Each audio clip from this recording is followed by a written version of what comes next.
And this was the last solution, and it was done by Pi. And it's actually the way that we also used to build the bomb. So he just places a lot of signs each time and then breaks a block, which makes all the signs pop out.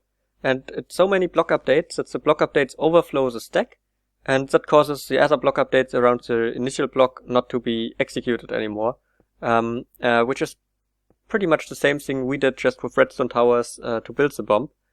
So pretty cool that he actually found the way we built the bomb, basically to defuse it again.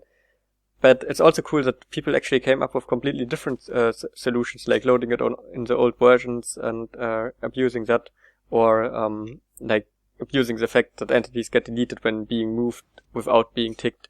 So yeah, that's pretty cool solutions, and that's it with the solutions. There were more ideas in the comments, like for example using dark oak trees. Dark oak trees used to remove blocks with their roots. I don't think that's possible in 1.9 anymore, but probably if you go back to maybe 1.7 or maybe even 1.6, I'm not sure. I think probably 1.7 should be fine. Then that still works. And there were some discussions whether the growing of the trees causes block updates or not. But if it wouldn't cause block updates, it would be possible to just replace the TNT with the root, so that would be a potential solution. Another potential solution that was brought up was to use inter-world commands.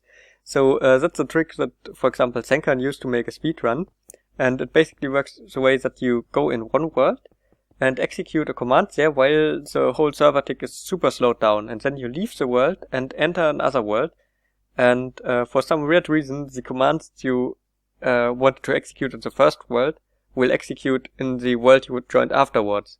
I'm not sure if that's still possible in Minecraft 1.9, but if it was, it would be a potential solution. Of course, you could argue whether that's survival friendly because you need to have a creative world before, but basically you are just in the survival world and things just magically happen out of the creative world. So I thought that was just interesting. No one actually tried to make a solution with that, but it was said in the comments that it would be a potential solution. And then there were also more partial solutions and just funny ideas or attempts. For example, Cubemster made an attempt where he tried to go at the bomb and looked at it, and at some point he said, okay, I don't know how to defuse it, but probably the way Spire and Panda build it is by finding a way to overload the block updates, which is pretty exactly what we did. So also really nice that he could just guess the right thing there.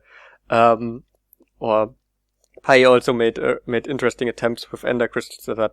But all these videos and also all the other partial solutions, like removing the furnaces on top to at least get the trigger of the bomb away.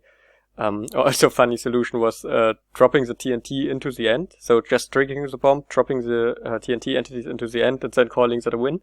Like it doesn't really count, of course, because the TNT entities are still in the end. So by the rule sentence, remove all TNT without blowing up any of it. The TNT is not removed, it's just moved to the end. It's not removed yet. So if you would get it removed from there without blowing it up, then that would count. But there were more interesting videos about it. Also just trolly videos. And I will link you all these videos in the playlist now. And after that, I will try to defuse the bomb myself. So see you then.